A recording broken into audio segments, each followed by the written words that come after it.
Okay, today we're going to work on seated kettlebell exercises. Now generally I'm a fan of doing all exercises standing up, obviously for obvious benefits. Standing up is more functional and so forth. But seated drills are a good complement, good auxiliary drills. For example, seated double presses is a great auxiliary drill for overhead presses because it takes the legs out of the equation.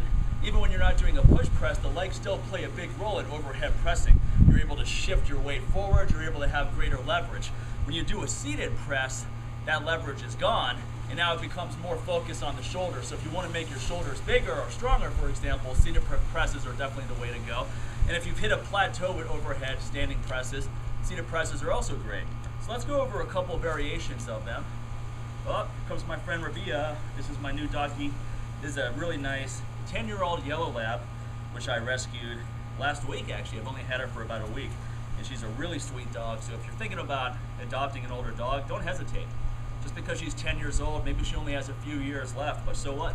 It's going to be great years for her, and she should be with me in a nice home, not at some shelter somewhere. And she's a great dog. She's a really, really nice dog. All right? Why don't you have a seat? Why don't you have a seat? Have a seat. Okay. Sit, sit, sit. All right, good girl. You going to spot me from there? Huh? You going to try to help me? All right, stay right there. Actually, come over here. Come over here. Come over here. All right, sit, sit. Good girl. What a good dog you are. What a nice dog. All right. Let's see if I can try to avoid hitting you. Okay, so there's two ways to get the bells in place. You could do a standing clean and then sit down, or you can do a clean from the seated position. I actually like the clean from the seated position. This is actually another good exercise. And also keep in mind, if you're a trainer, you may have some clients that have an injury where they can't do anything standing, or maybe you're working with someone who's in a wheelchair and they're asking you what are some exercises they can do with kettlebells.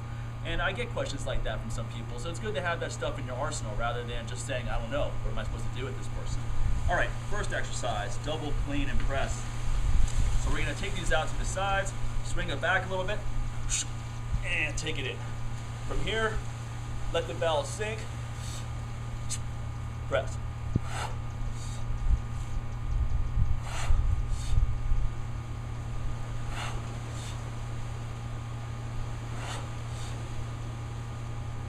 Okay.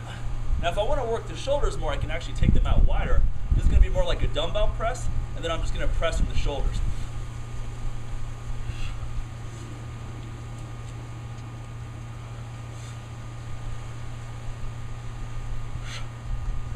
Okay. Now when I do seated presses, I tend to just look straight ahead. I don't look up because that's going to take my weight back, and I want to stay in that upright position. I want to be in this position at all times. I don't want to shift back.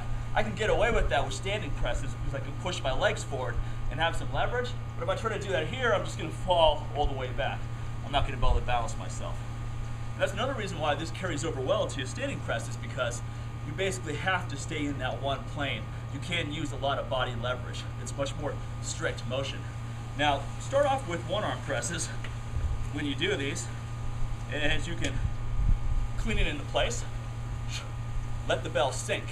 So let your bell go right below the chin. Press up. All right. Now if I'm going for performance, I'm just going to press the weight overhead. I'm going to drop it, basically zero momentum.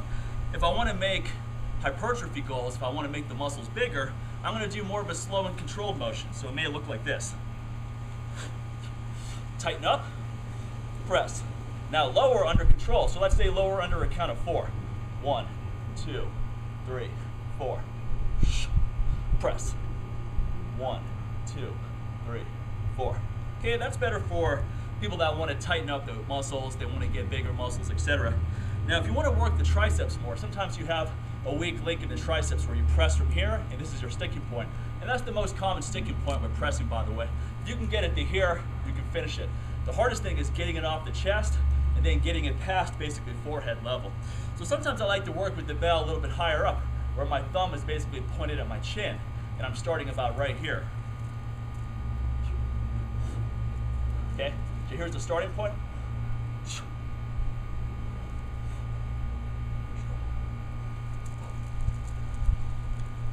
Now other exercises we can do seated, we can actually do seated snatches, and this is a pretty tough exercise. It's going to be really good for the traps, rear delts. It's still an explosive exercise. We're not bringing in the hamstrings, obviously, We're not bringing in the legs too much, but now it's more of an upper body explosive exercise. And there's a lot of benefits for developing upper body explosive power. Okay, so what I'm going to do is, with this chair, I can actually swing it back a little bit. Woo!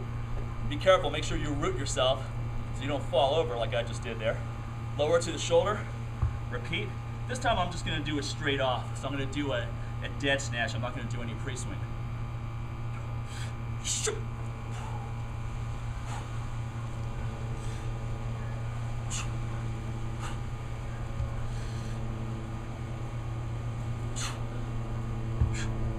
Yeah, I'm going to switch arms.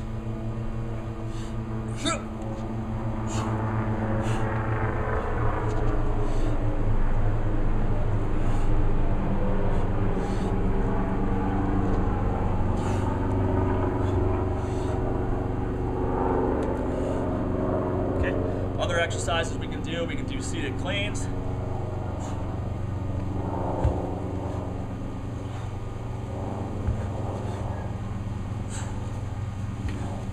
Again, these are going to be upper body explosive drills. If you have a chair like this, let's try it. I've never tried this before. You can even do kind of a swinging motion. Well, that's not going to work. So scratch that one. Scratch that one out. Now make sure you have a sturdy chair here, especially if you're a real fat ass. This may not be a good exercise for you. If you're a real blubber butt, really fat, stick to standing drills. You might break the chair in half, and that's not going to be pleasant. That's not going to be good.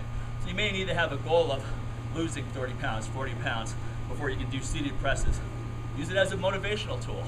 You want to have a goal of being able to sit in a chair without breaking it. It's a good goal. It's a good motivational goal. All right, last one. Just like I used, this is what I used to get 2 bells in place. So I'm going to use basically a 45-degree angle, kind of like a hammer strength machine. Swing it back a little bit. Kick it into place.